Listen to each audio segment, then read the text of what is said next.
Still, we don't know who killed our brother. We have to fight more and more. 2024ರ ಜುಲೈನಲ್ಲಿ ಬಾಂಗ್ಲಾದೇಶದಲ್ಲಿ ನಡೆದಿದ್ದ ದಂಗೆಯಲ್ಲಿ ಮುಂಚೂಣಿಯಲ್ಲಿದ್ದ 32 ವರ್ಷದ ಯುವ ನಾಯಕ ಶರೀಫ್ ಒಸ್ಮಾನ್ ಹಾದಿ ಹತ್ಯೆಯಾಗಿದ್ದಾರೆ. ಈ ಕೃತ್ಯ ನಡೆದ ಬೆನ್ನಲ್ಲೇ ಬಾಂಗ್ಲಾದೇಶದಲ್ಲಿ ಹಿಂಸಾಚಾರ ಕೂಡ ಭುಗಿಲೆದ್ದಿದೆ. ಬಾಂಗ್ಲಾದೇಶದ ಯುವ ನಾಯಕ ಶರೀಫ್ ಉಸ್ಮಾನ್ ಹಾದಿ ಅವರನ್ನ ಅವರ ಕುಟುಂಬದ ಕೋರಿಕೆಯ ಮೇರೆಗೆ ಶನಿವಾರ ಬಾಂಗ್ಲಾದೇಶದ ರಾಷ್ಟ್ರಕವಿ ಕಾಜಿ ನಜ್ರುಲ್ ಇಸ್ಲಾಂ ಅವರ ಸಮಾಧಿ ಪಕ್ಕದಲ್ಲೇ ಹಾದಿ ಅವರ ಅಂತ್ಯಕ್ರಿಯೆ ಮಾಡಲಾಗುತ್ತೆ ಅಂತ ಇಂಕಿಲಾಬ್ ಮಂಚ್ ಸೋಷಿಯಲ್ ಮೀಡಿಯಾ ಪೋಸ್ಟ್ನಲ್ಲಿ ತಿಳಿಸಿದೆ. ಇವರ ಹತ್ಯೆಗೆ ಒಂದ್ ರೀತಿ ಹಿಂಸಾಚಾರದ ಜೊತೆಗೆ ಅವರ ಫಾಲೋವರ್ಸ್ ಅನುಯಾಯಿಗಳು ಕಣ್ಣೀರ್ ಹಾಕ್ತಾ ಇದ್ದಾರೆ. ಅಲ್ಲಾಹು ಅಕ್ಬರ್ ಅಂತ ಘೋಷಣೆಗಳನ್ನ ಕೂಗ್ತಾ ಇದ್ದಾರೆ.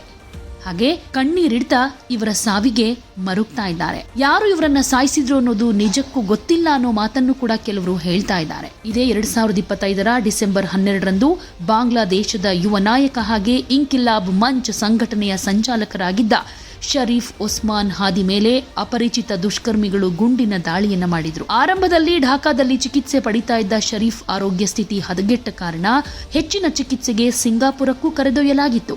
ಆದರೆ ಚಿಕಿತ್ಸೆ ಫಲಕಾರಿ ಆಗದೆ ಡಿಸೆಂಬರ್ 18ಕ್ಕೆ ಸಾವನ್ನಪ್ಪಿದ್ರು. ಶುಕ್ರವಾರ ಬೆಳಗ್ಗೆ ದೇಶವನ್ನ ಉದ್ದೇಶಿಸಿ ಮಾತನಾಡಿದ ಮಧ್ಯಂತರ ಸರ್ಕಾರದ ಮುಖ್ಯ ಸಲಹೆಗಾರ ಮೊಹಮ್ಮದ್ ಯೂನಿಸ್ ಹಾದಿ ಅವರ ಸಾವಿನ ವಿಚಾರವನ್ನ ತಿಳಿಸಿದ್ರು. ಹಾದಿ ಅವರ ಸಾವಿನ ವಿಚಾರ ತಿಳಿತಾ ಇದ್ದ ಹಾಗೆ ಬಾಂಗ್ಲಾದೇಶದಾದ್ಯಂತ ತೀವ್ರ ಹಿಂಸಾಚಾರ ಪ್ರತಿಭಟನೆಗಳು ಭುಗಿಲೆದ್ದಿದೆ. ಪ್ರತಿಭಟನಾಕಾರರು ಪ್ರಮುಖ ದಿನಪತ್ರಿಕೆಗಳ ಕಚೇರಿಗಳಿಗೂ ಬೆಂಕಿ ಹಾಕಿದ್ರು. ಬಾಂಗ್ಲಾದೇಶದ ಸ್ಥಾಪಕ ಪಿತಾಮಹ ಮೊದಲ ಅಧ್ಯಕ್ಷರು ಸ್ವಾತಂತ್ರ್ಯ ಹೋರಾಟಗಾರರಾದ ಶೇಖ್ ಮುಜಿಬುರ್ ರೆಹಮಾನ್ ನಿವಾಸಕ್ಕೂ ಪ್ರತಿಭಟನಾಕಾರರು ದಾಳಿ ನಡೆಸಿದ್ರು. ಈ ನಡುವೆ ಭಾರತ ವಿರುದ್ಧವೂ ಕೂಡ ಘೋಷಣೆಗಳನ್ನ ಕೂಗಿದ್ರು. ಈ ಶರೀಫ್ ಒಸ್ಮಾನ್ ಹಾದಿ ಜನಸಾಮಾನ್ಯರ ನಾಯಕನಾಗಿ ಬೆಳೆದಿದ್ದು ಹೇಗೆ ಅಂತ ನೋಡೋದಾದ್ರೆ, ಶರೀಫ್ ಉಸ್ಮಾನ್ ಹಾದಿ ದಕ್ಷಿಣ ಬಾಂಗ್ಲಾದೇಶದ ಜಲಕಥಿ ಜಿಲ್ಲೆಯ ನಲ್ಚಿಟಿಯ ನಿವಾಸಿಯಾಗಿದ್ದು ಅವರ ತಂದೆ ಮದರಸಾದಲ್ಲಿ ಶಿಕ್ಷಕರಾಗಿದ್ದರು. ನೆಸರಾವಾದ್ ಕಾಮಿಲಾ ಮದರಸಾದಲ್ಲಿ ಪ್ರಾಥಮಿಕ ಶಿಕ್ಷಣ ಪಡೆದ ಹಾದಿ ನಂತರ ಢಾಕಾ ವಿಶ್ವವಿದ್ಯಾಲಯದಲ್ಲಿ ರಾಜ್ಯಶಾಸ್ತ್ರ ಪದವಿ ಪಡೆದಿದ್ರು.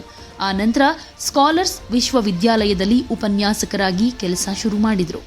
ಕಳೆದ ವರ್ಷ ಬಾಂಗ್ಲಾದೇಶದಲ್ಲಿ ಅಂದಿನ ಪ್ರಧಾನಿ ಶೇಖ್ ಹಸೀನಾ ವಿರುದ್ಧ ತೀವ್ರ ಆಕ್ರೋಶ ವ್ಯಕ್ತವಾಗಿತ್ತು. 2024ರ ಜೂನ್ನಲ್ಲಿ ಬಾಂಗ್ಲಾದೇಶದ ಉಚ್ಚ ನ್ಯಾಯಾಲಯ ಸರ್ಕಾರಿ ಉದ್ಯೋಗಗಳಲ್ಲಿ 1971ರ ಸ್ವಾತಂತ್ರ್ಯ ಹೋರಾಟಗಾರರ ವಂಶಸ್ಥರಿಗೆ 30% ಮೀಸಲಾತಿಯನ್ನ ಮರುಸ್ಥಾಪಿಸಿತ್ತು. ಆದರೆ ಇದನ್ನ ವಿರೋಧಿಸಿ ವಿದ್ಯಾರ್ಥಿಗಳು ಬೀದಿಗಿಳಿದಿದ್ರು. ಈ ಪ್ರತಿಭಟನೆ ಜುಲೈ 15ರಂದು ಹಿಂಸಾಚಾರಕ್ಕೆ ತಿರುಗಿತ್ತು. ಇದೇ ವೇಳೆ ಹಾದಿ ಇಂಕ್ವಿಲಾಬ್ ಮಂಚ್ ಅನ್ನೋ ಸಾಮಾಜಿಕ ಸಾಂಸ್ಕೃತಿಕ ವೇದಿಕೆಯನ್ನ ಸ್ಥಾಪಿಸಿದ್ರು. ಇದು ವಿದ್ಯಾರ್ಥಿ ಪ್ರತಿಭಟನೆಯ ನಂತರ ಸಾಕಷ್ಟು ಪ್ರಾಮುಖ್ಯತೆಯನ್ನ ಪಡೆದುಕೊಂಡಿತ್ತು. ಶೇಖ್ ಹಸೀನಾ ಪ್ರತಿಭಟನಾಕಾರರನ್ನ ದೇಶದ್ರೋಹಿಗಳು ಅಂತ ಕರೆದಿದ್ದು ಆಡಳಿತಾರೂಢ ಅವಾಮಿ ಲೀಗ್ನ ವಿದ್ಯಾರ್ಥಿ ಘಟಕ ಪ್ರತಿಭಟನಾಕಾರರ ಮೇಲೆ ಹಲ್ಲೆ ನಡೆಸಿತ್ತು.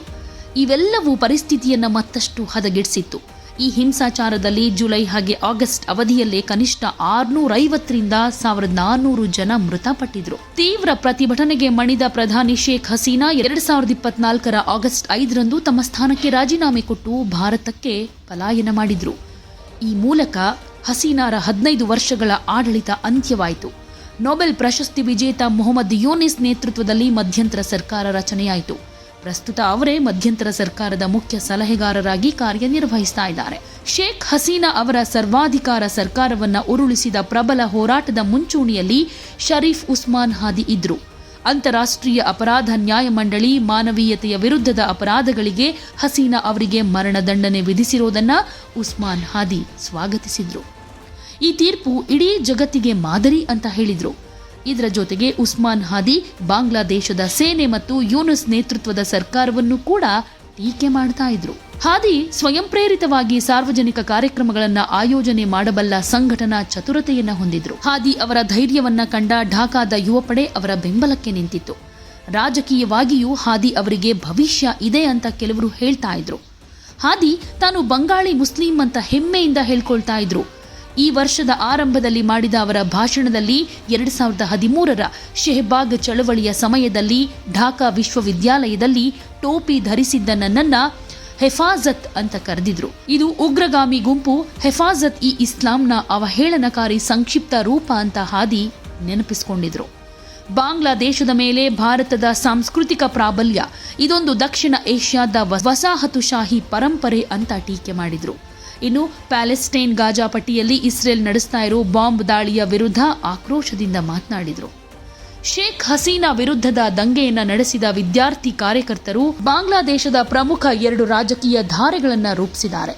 ಆಸಿಫ್ ಮೊಹಮ್ಮದ್ ಶಾಜಿಬ್ ಬುಯಾನ್, ಮಹಜೂಜ್ ಆಲಾಮ್ ಮತ್ತು ನಹೀದ್ ಇಸ್ಲಾಂ ನೇತೃತ್ವದ ಒಂದು ಗುಂಪು ಮೊಹಮ್ಮದ್ ಯೂನಿಸ್ ನೇತೃತ್ವದ ಮಧ್ಯಂತರ ಸರ್ಕಾರವನ್ನ ಸೇರ್ಕೊಂಡ್ರೆ, ಹಸ್ನತ್ ಅಬ್ದುಲ್ಲಾ ಹಾಗೆ ಸರ್ಜಿಸ್ ಆಲಂ ಅವರನ್ನ ಒಳಗೊಂಡ ಇನ್ನೊಂದು ಪಡೆ ಫೆಬ್ರವರಿ 2025ರಲ್ಲಿ ಶುರುವಾದ ರಾಷ್ಟ್ರೀಯ ನಾಗರಿಕ ಪಕ್ಷಕ್ಕೆ ಬೆಂಬಲ ಕೊಡುತ್ತೆ. ಹಾದಿ ಇವೆರಡಕ್ಕೂ ಸೇರದ 3ನೇ ಗುಂಪಿನ ರೀತಿಯಲ್ಲಿ ವಿದ್ಯಾರ್ಥಿ ಸಂಘಟನೆಯನ್ನ ರಚಿಸ್ತಾ ಇದ್ರು.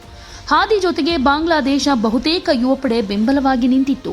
ಇದರಿಂದ ತೋಳ್ಬದಲ್ಲಿ ಗಟ್ಟಿಯಾದ ಯುವಕರೇ ಇದ್ರು. ಉಸ್ಮಾನ್ ಹಾದಿಯ ಜೊತೆಗೆ ಇದ್ದ ಅನೇಕ ಯುವಕರು ಹಸೀನಾ ವಿರೋಧಿ ಚಳವಳಿಗೆ ಸ್ವಯಂ ಸೇವಕರಂತೆ ಕೆಲಸ ಮಾಡ್ತಾ ಇದ್ರು.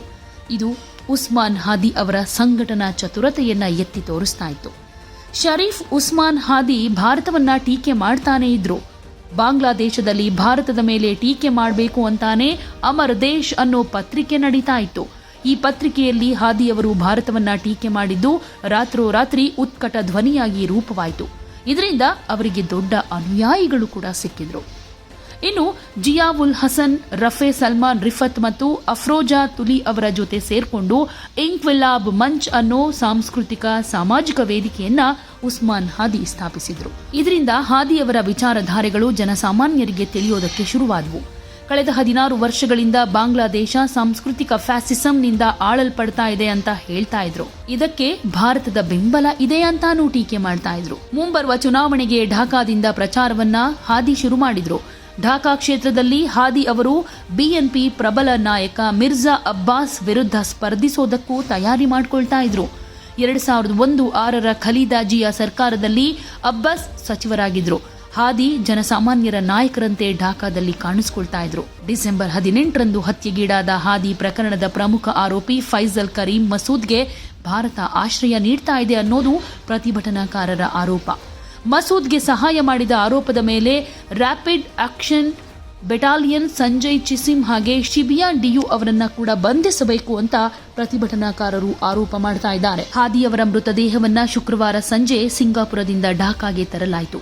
ಅವರ ಅಂತ್ಯಕ್ರಿಯೆ ಶನಿವಾರ ಮಧ್ಯಾಹ್ನ 2 ಗಂಟೆಗೆ ಜಾತಿಯ ಸಂಸತ್ ಭವನದಲ್ಲಿ ದಕ್ಷಿಣ ಪ್ಲಾಜಾದಲ್ಲಿ ನಡೆದಿದೆ. ಒಟ್ನಲ್ಲಿ ಹಾದಿ ಹತ್ಯೆ ಬಾಂಗ್ಲಾದೇಶದಾದ್ಯಂತ ಭಾರತ ವಿರೋಧಿ ಧೋರಣೆಗಳನ್ನು ಹೆಚ್ಚಿಸೋ ಸಾಧ್ಯತೆ ದಟ್ಟವಾಗಿರೋ ಹಾಗೆ ಕಾಣಿಸ್ತಾ ಇದೆ. ಹಂತಕರು ಭಾರತಕ್ಕೆ ಪಲಾಯನ ಮಾಡಿದ್ದಾರೆ ಅಂತ ಕೆಲವರು ಆರೋಪ ಮಾಡ್ತಾ ಇದ್ರೆ, ಹಂತಕರನ್ನ ವಶಕ್ಕೆ ಪಡೆಯೋ ತನಕ ಭಾರತದ ರಾಯಭಾರಿ ಕಚೇರಿಯನ್ನ ಬಂದ್ ಮಾಡಬೇಕು ಅಂತಾನೂ ಮಧ್ಯಂತರ ಸರ್ಕಾರವನ್ನ ಒತ್ತಾಯ ಮಾಡ್ತಾ ಇದ್ದಾರೆ.